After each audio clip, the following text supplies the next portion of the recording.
Tetap harus semangat. Ya, ini suaranya, salamnya. Assalamualaikum warahmatullahi wabarakatuh. Sayyiati a'malina mayyadillah wa mayyudlil fala hadiya lahu wa asyhadu anna Muhammadan rasulullah nabiyya lana illa ma 'allamtana innaka antal alimul hakim. Sana ila ma 'allamtana innaka antal hakim. Rabbi zidni ilman warzuqni fahma. Ini majelis ilmu Bapak Mas yang dirahmati Allah. Pertama-tama dan yang paling utama kita tetap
Alhamdulillah. Wassalatu wassalamu ala Rasulillah Muhammad ibn Abdillah wa ala alihi wa sahbihi wa man tabi'ahu wa wala wa la hawla wa la quwwata illa billah. Amma ba'd. Asatidz wal ustadzat, para ulama, masyarakat, hadirin wal hadirat, jamaah subuh dan kuliah subuh Romas yang dirahmati Allah Subhanahu wa taala. Hayyikum bi tahiyatil Islam. Assalamualaikum warahmatullahi wabarakatuh.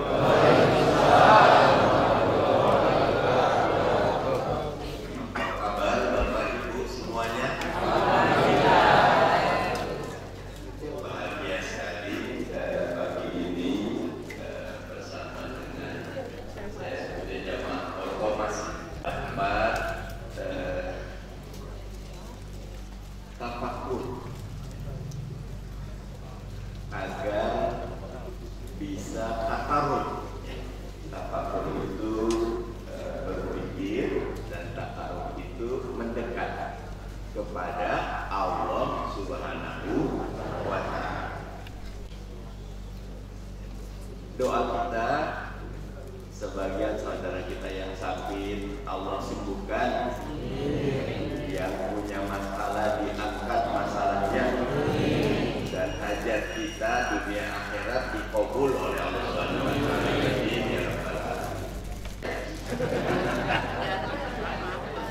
Karena apa? Ya, anak-anak ya, kalau di DPR itu kita dikasih waktu 3 menit bicara. 3 menit harus bisa menyampaikan pokok pikiran. Yang ini saya izin menyampaikan 3 ayat saja, biar pendek penyampaiannya, tetapi mudah-mudahan manfaatnya panjang. Amin ya rabbal alamin. Tadinya banyak mau bicara Pak, tetapi karena waktu cari ringkasnya. Bapak Ibu, kita bersyukur di Ormas ini penuh, apalagi tempat kita luas kok sampai keluar. Tetapi ingat selalu, hidup ini pada hakikatnya kita ada dalam posisi yang lemah. Lemah karena ada hawa nafsu di dalam diri kita, yang itu seperti kuda liar, susah ditaklukkan.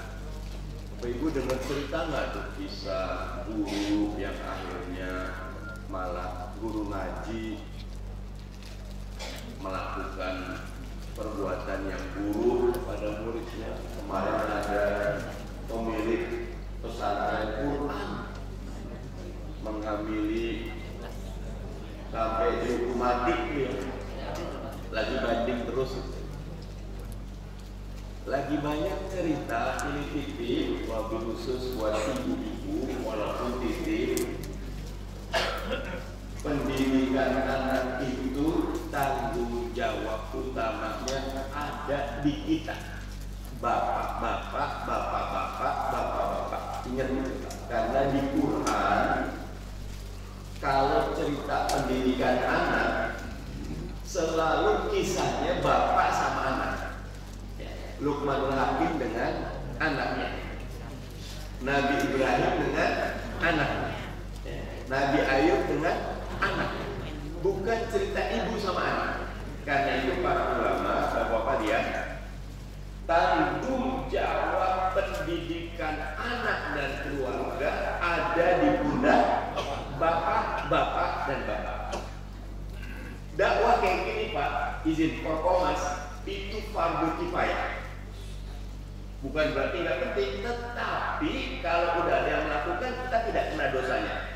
Tapi pendidikan anak dan pendidikan keluarga hukumnya fardu ain. Ayatnya jelas, ya ayyuhalladzina amanu qu anfusakum wa ahlikum nar. Jaga diri dan keluarga dari Kita rame-rame, tapi nanti kalau dihisap rame-rame apa sendiri Pak? Sendiri. Boleh jadi usulan saya gitu tampil. Nanti kalau dihisap Allah tahu la yughadiru saghiratan wala kabiratan illa ahsaha. Tapi kita dapat kitab gitu. Tidak yang kecil, tidak yang besar, semua ada di kitab itu. Ketika kita marah sama anak kita, kita pukul anak kita abaikan istri dan keluarga kita, dicatat detik demi detik dan kita akan dimintai pertanggungan jawab. Hawa nafsu ini lagi saya banyak sedih. Ada di banyak tempat itu aplikasi micet untuk kencan online. Bapak Ibu, kita terkadang tidak tahu tentang anak kita. Saya kebetulan punya sekolah. Sekarang udah mulai tuh, ketika nerima murid, kita wawancaranya anaknya sendiri, orang tuanya sendiri. 40-50% orang tua tidak kenal anaknya. Kalian di SMA. Orang tua juga salah mempersepsi anak. Karena sekarang kadang-kadang anak itu tidak nurut ke orang tua, tapi nurut ke gadget. Dan gadget ini, zaman saya TV cuma TVRI saja. Saya hitam putih Osin aja, saya suka lihat Osin. Zaman anak-anak kita TV-nya tuh 7-8 ada RCTI aja. Cucu atau yang lebih kecil anak SMP, SMA, TV-nya unlimited, semuanya ada di gadget. Dan itu masuk ke pikiran mereka. Sensornya nggak berlaku lagi. Itu berbahaya. Tetapi kalau kita ikut anak kita burung anak kita, bukan itu cara. Pendidikan itu yang pertama. Karena itu 3 ayat saya, surat yang sering kita baca, surat 3 ayat yang kata Imam Syafi'i, kalau Al-Quran isinya cuma surat Al-Asr ini cukup mewakili seluruh isi Al-Quran. Ya, wal asri innal insana lafi khusrin illa alladziina aamanu wa 'amilus shalihaati wa tawassaw bil haqqi wa tawassaw bis sabr. 3 ayat. Pertama, wal asri, demi masa yang paling mahal dan nggak bisa ditahan itu waktu. Makanya para ulama tahu waktu ialah hayat. Waktu itu adalah kehidupan. Ini kayak misalnya ibu-ibu sampai jam 6 seperempat, setengah 7 belum sampai rumah. Anak dan suami bisa marah-marah karena kayak ini air nih, ada tongkat ditarik ke atas, bawahnya naik juga. Siapa nggak ngurusin waktu, tanda Allah tidak sayang sama kita. Tapi siapa yang sangat jagain waktu, tanda Allah sayang kepada kita. Karena itu waktu Quran banyak sekali menggunakan waktu sebagai bentuk qasam, sumpah. Wal asri wal duha wal laili. Artinya Bapak Ibu, ini saya senang ya. Tapi semalam tuh saya bahas bareng Ustadz Rocky Gerung dan bareng Gus Jajilul dari teman PKB, bareng Dr. Yan Mahmudi, ahli Timur Tengah dari UI, tentang 1 abad NU. NU itu 16 Raja 1344. Sekarang 7 Februari kemarin itu 16 Raja 1444. Jadi hari Selasa kemarin itu 1 abad. Paginya, siangnya saya ikut Jumat di STM MIK, Sekolah Tinggi Ilmu Komputernya Muhammadiyah. Jadi dia bekerja keras, yang lain juga bekerja keras. Tetapi setiap kita nanti akan dihisab sendiri-sendiri. Tapi ada satu yang bilang, dulu, ini kalau cerita Gus Jazilul, ketika belum ada listrik, habis maghrib pasti ngaji. Sekarang sudah ada listrik, habis maghrib lihat TV. Sekarang jangankan kalau udah ada internet, udah lihat gadget. Itu tanggung jawab kita, Bapak Ibu. Karena itu pengajian keluarga dan nggak bisa tuh tiba-tiba anak-anak dipaksa ngaji, nggak bisa. Pelan-pelan dididik. Nanti saya usul, Pak Iman, kita ada parenting, pendidikan keluarga, bagaimana manajemen gadget yang baik. Gadget ini bisa jadi jalan menuju surga, tapi banyak juga dijadikan jalan menuju neraka. Tanggung jawab kita, karena nggak bisa dikontrol. Jadi satu, wal asri, demi masa, jaga waktu. Makanya jangan lalaikan waktu. Kalau mau lihat TV, pikir dulu ada manfaatnya tidak. Kalau mau lihat internet, ada tujuannya atau tidak. Bapak Ibu, kalau kita lihat swalayan, itu biasanya yang namanya hujannya. Dah, tenang ibu-ibu, bentar lagi selesai. Saya mikirin ibu-ibu aja nih. Kalau kita lihat swalayan, namanya popok, namanya susu, namanya beras, nggak ada yang di depan. Selalu taruh di belakang. Biar kita sebelum beli, sebenarnya pengen belinya yang utama, tapi karena di belakang, lihat kiri kanan, yang nggak perlu kita beli. Iya, apalagi ada jenis karakter orang Indonesia, bukan beli yang kita suka, beli yang lagi di diskon. Padahal nggak perlu itu, satu. Kita ngomong akhirnya banyak itu. Belajar fokus, tidak ke sini. Makanya kalau sunnah Nabi, kalau kita masuk ke pasar, apa yang dibaca? Baca a'udzu billahi minasyaitonir rajim. Ya, waktu kita aman dan kantong kita aman juga. Titik waktu. Nomor 2. Innal insana lafi khusrin. Ini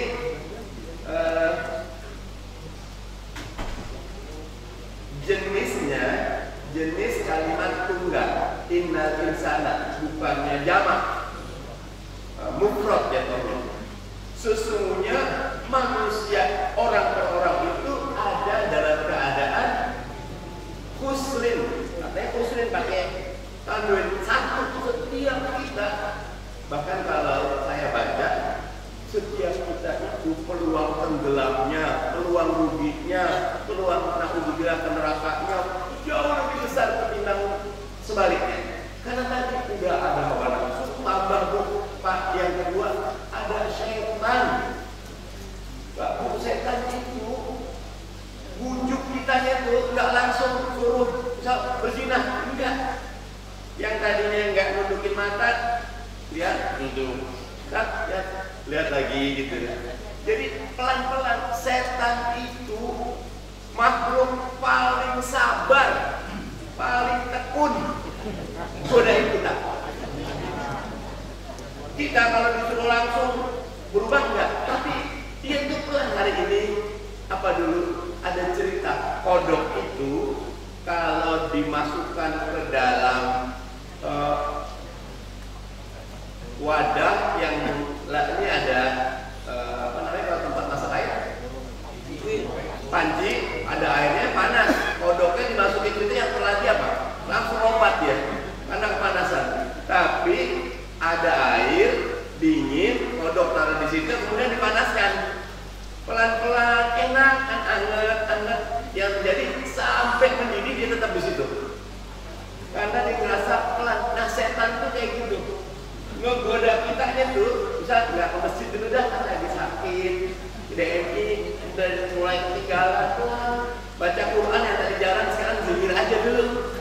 zikirnya istighfar dulu, masih istighfar, lama-lama hilang semuanya. Tugas setan Bapak Ibu, setan itu dalam hadis setiap hari kumpul laporan apa yang sudah ditugaskan oleh mereka. Sejak zaman Nabi Adam, setan meninggal nggak? Tidak, ditangguhkan, terus beranak pinak, terus berpengetahuan, terus punya komunitas, dan terus tugasnya satu, apa? Godain kita. Kadang godainnya dengan tazyin, hias-hias, bagus nih, yang banyak infak, sombong, yang malas infak, pelit gitu loh. Dua-duanya godaan setan. Pernah nggak ibu-ibu? Pokoknya sekarang misal baru tanggal 15, pokoknya pas bapak gajian saya mau infak 1 juta. Tanggal 15, tanggal 20, aduh banyak cicilan, jangan 1 juta dan 500 aja. Tanggal 25, aku lagi 250 aja dah. Tanggal 1, 50.000 jatuhnya. Masih bagus infak, karena setan itu yang terus dan setan betul-betul terus. Makanya innal insana lafi khusrin. Nah, Bapak Ibu, titik. Melawan kerugian setan ini ada doanya. Allahumma paksain. Mau infak paksain, mau ke masjid paksain, mau baca Quran Bu paksain, mau sholat malam paksain, mau puasa Senin Kamis paksain, mau ziarah kubur paksain. Tadi Ustaz Eman mau jenguk teman sakit paksain. Kalau nggak dipaksain apa yang terjadi? Mundur. Setiap kebaikan niatnya 20 orang, pada saat pelaksanaan dapat 5 udah bagus. Karena setan. Kalau gini setannya takut ini. Banyak kita nyari. Tapi kalau lagi sendiri, setannya datang gitu. Dikejar titik. Nomor 2. Innal insana lafi khusrin. Makanya ada setan. Jangan takut lari karena itu suster mesot, kuntilanak, jangan gitu loh. Itu mah produksi film, tapi godain kita. Nah, karena itu Bapak Ibu, titik biar tidak rugi, ada yang namanya kewajibatul yaumi, kewajiban harian kita. Kan suka ada, kalau dulu almarhum Ustaz Arifin Ilham ada 7 tuh ya. Pokoknya sholat 5 waktu, baca Quran, sholat duha, sholat malam, infak tiap hari, walau ini kayak misalnya tadi nih. Tadi bagus sekali tuh itu. Paling baiknya Bapak Ibu, sebelum sholat fajar kita infak duluan. Karena setiap fajar Allah menugaskan 2 malaikat. Satu ngajak infak diberkahi, yang nggak infak tidak diberkahi. Makanya walau 5.000, 10.000 itu yang menyelamatkan kita. Apa Bu? Tadi doanya Bu? Allahumma paksain. Paksa aja. Bapak Ibu nanti kalau dilihat ciri orang beriman sederhana. Yang selalu sholat berjamaah di masjid itu orang beriman. Yang baca Quran itu, yang infak itu orang beriman. Yang jenguk orang yang sakit itu orang beriman. Yang mengantar mayat itu orang beriman. Amal. Jangan mikirin menang 2024 dulu Anies Baswedan. Ini dulu yang penting gitu. Amin. Kalau kita doa. Teman-teman bingung. Entar kita doa sana. Ada doanya. Tapi kalau kita sudah dekat sama Allah, apa keinginan kita kabul apa enggak? Kabul. Walaupun musuh mau gimana pun nomor 1-nya adalah dekat dengan Allah. Dan cara dekat dengan Allah amal. Oke. Nomor 2 tadi kita ada dalam keadaan rugi. Makanya dalam hadis Nabi, andai manusia tahu apa yang terjadi di alam kubur, mereka tidak akan tertawa, tapi mereka akan menangis. Karena itu titik jaga amal. Nah, terakhir yang ketiga, ya. Siapa yang tidak merugi? Illal ladzina amanu. Tadi kalau tadi mufrad, yang ini bentuknya jamak. Bapak, Ibu, nggak bisa berislam sendirian. Udah saya sendiri aja nggak bisa. Setan kalau sendiri yang nemenin siapa? Setan. Kata Sayyidina Ali bin Abi Thalib, sekeruh-keruh hidup berjamaah itu lebih baik ketimbang beningnya itu sendirian. Kadang-kadang kalau berjamaah ibu-ibu suka ada yang gosipin nggak? Suka ada yang ngomongin nggak? Ternyata bukan ibu-ibu aja, bapak-bapak juga gitu loh. Ada aja yang ngomongin, makanya titik. Kalau kita suka ngomongin orang, kita akan diomongin orang.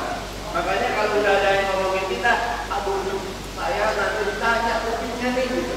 Udah, siapa suka jelekin orang, berarti dia membuka aibnya sendiri. Orang yang baik tidak suka bikin orang lain, karena aibnya orang lain tidak dimintai pertanggungjawaban kita. Yang dimintai aibnya siapa? Aib kita. Siapa suka buka aib orang, nanti Allah akan buka aib kita. Nauzubillah. Nah, satu beriman. Karena itu saya dukung DMI, saya dukung FUI, saya dukung Forkomas. Bahkan ini doakan nih, kalau kita dapat presiden yang baik, MUI tiap kabupaten kota akan bukan cuma dapat gedung, tapi dapat sumber dana yang pentingnya. Karena MUI, DMI kalau hidup nanti para ulama akan tumbuh. Tadi baca Qurannya bagus sekali. Makin banyak. Bapak Ibu, saya pernah diundang ke Masjid Kampung Gelam di Singapura. Singapura itu lucu. Tadinya sebelum merdeka 1973, sekarang 37. Tapi mereka tidak sedih, bahagia karena dari 73 merger. Tadinya masjidnya kecil-kecil, dijadiin masjidnya besar di pusat kota, di tempat yang itu, dan dapat alokasi tanah karena MUIS, Majelis Ulama Islam Singapura bagus lah. Yang Masjid Kampung Gelam itu dia punya area perkantoran. BKM-nya 7 orang, tapi pegawai tetapnya 12 orang. Pegawai tetapnya dapat gaji $4.000 Singapura, sekitar 40 juta. Kenapa? Karena mereka punya sumber dananya gitu. Di kita kalau mau maulid nanti apa yang terjadi? Kencerengnya. Nabi bilang nggak boleh ya dulu kuliah, wairudin ya disuka. Tapi kalau sekarang karena belum dibantu negara, ya monggo aja. Harus negara yang bantu. Nah, illal ladzina amanu, harus beriman, dan berimannya tadi harus FUI hidup, DMI hidup, Forkomas hidup. Karena nggak bisa beriman sendirian. Iman itu menular. Kalau iman kita baik, menular orang lain. Makanya lagi lemes-lemes ke masjid. Kalau punya duit lagi turun iman, umroh. Kalau enggak, iktikaf. Kalau enggak, cari tempat sholat Jumat yang bagus. Makanya Bapak Ibu, masjid-masjid yang bagus itu punya imam-imam yang bagus. Dengar bacaan Quran imam ketika sholat. Bapak Ibu, ada yang sudah pernah umroh kan? Pernah ya? Kalau pekerjaan utama ketika umroh apa? Ke masjid. Apa itu? Sholat 5 waktu. Pokoknya 24 jam hidup 5 waktu. Kenapa? Nikmat sholatnya, imamnya, semuanya. Illal ladzina amanu. Yang kedua, wa amilus sholihat. Dan orang beriman pasti beramal soleh. Dia seperti dua sisi mata uang. Kalau pelit, egois, tidak suka menolong, tidak suka memberi, tanda iman kita punya masalah. Makin kita beriman, makin dermawan, makin rajin. Kata para ulama, andai hatimu sehat, penat jasad dibuat. Capek fisik, baru istirahat sebentar, rapat maulid Nabi. Istirahat sebentar, ini Forkomas mau tahfiz Quran, Al-Quran, hatam Quran 1000. Baru istirahat sebentar, rapat RT. Istirahat sebentar, ada yang sakit. Ya, hidup di dunia ini makin banyak amal, tanda Allah makin sayang.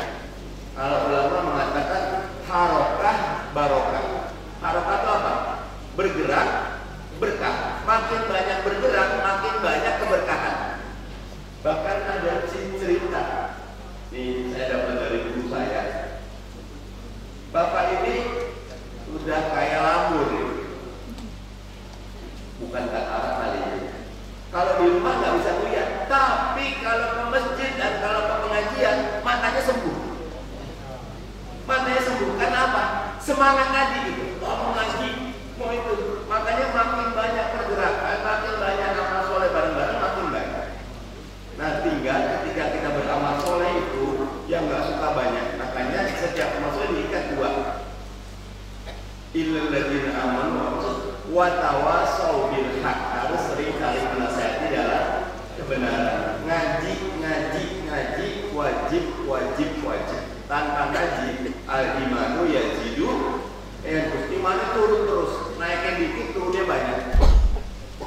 Dan kadang-kadang Bapak Ibu kalau nggak bisa ngaji rame-rame, setel aja YouTube, cari ustadz yang baik, tapi syaratnya bawa buku dan bawa pulpen. Kita tuh sering dengar ngaji, tapi nggak bawa alat bulgotunnya kalau para ulama. Yang ikat gitu. Harus bawa. Bapak bagus, bawa buku, harus diikat gitu. Dengan nyatet, kalau nyatet ingat kita ini ahlul pelupa. Nah, watawasau bil haq, saling minta, tapi terakhir watawasau bil asal bersabar. Iman itu tidak cepat naiknya.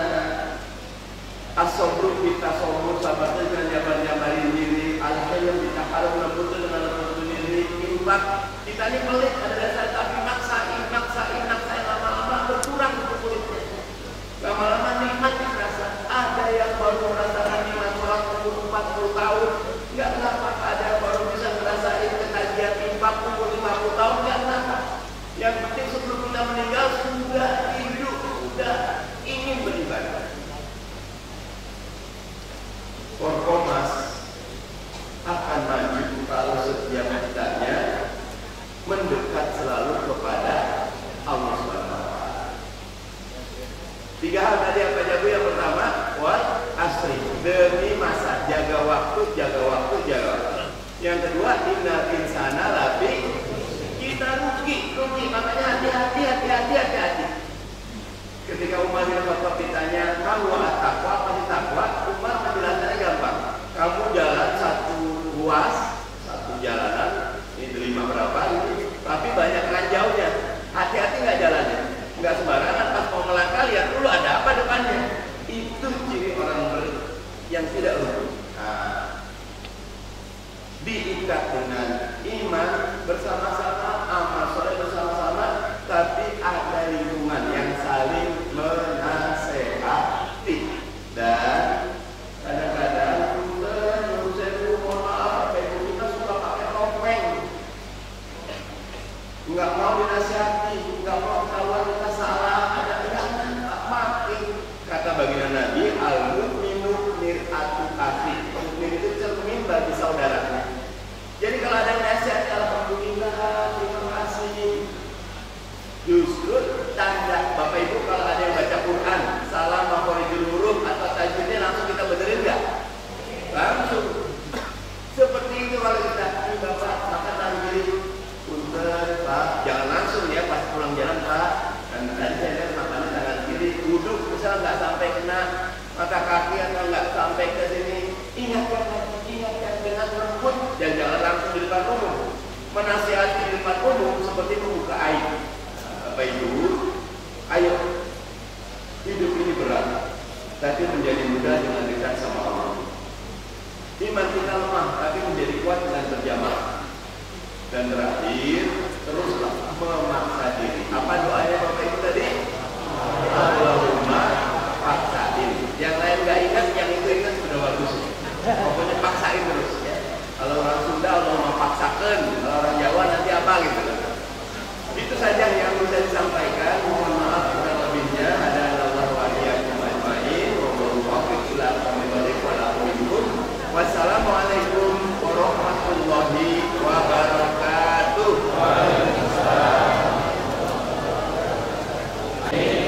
Anak cucu yang cinta Al-Quran, keluarga kita bin ahli Quran, jadi keluarga Quran. Yang sakit disembuhkan, yang punya hajat dikabulkan. Dan 2024 Allah kasih kita pemimpin yang beriman dan bertakwa. Kita baca Fatihah likulli niyatin sholihat. Al-Fatihah.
Al-Hikmah takbir. Forkomas takbir. DMI takbir.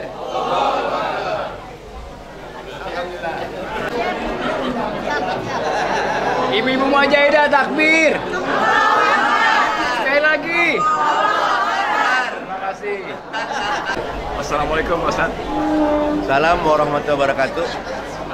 Dari kegalauan masyarakat mengenai DPR, ada dua pendapat di kalangan masyarakat. Ada yang merasa memiliki anggota DPR dan ada yang tidak merasa memiliki anggota DPR.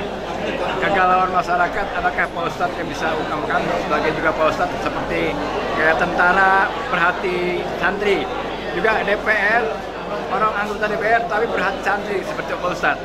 Nah, untuk itu sebagai kami jamaah Forkomas minta nasihat singkat dari Pak Ustadz, bagaimana anggota DPR memperjuangkan kebenaran, terutama pendidikan anak-anak di kalangan anggota Forkomas, Pak Ustadz.